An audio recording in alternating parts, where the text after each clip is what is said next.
حابب احكي لكم عن تحت سابع ارض. انه صراحة انا ما كنت متوقع هيك، لانه في كتير اسباب يخلوها مالها هيك.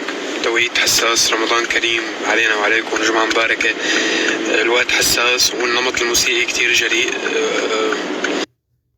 والأهم من كل هذا إنه نحن بعدنا متصدرين بقوائم بيلبورد، ليفانتين والوطن العربي بأغنية دكتور. الحمد لله. بس اللي حاب أحكي فيه أكتر هو ما بعد رمضان.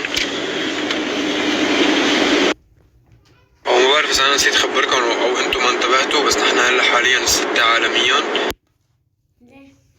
رح أعطيكم سر اللون اللي أخدته وليش شو اللي متغير فيني وليش هيك محلو شوي. صراحة عم بستخدم شي كتير حلو، هو إني ما رد حدا.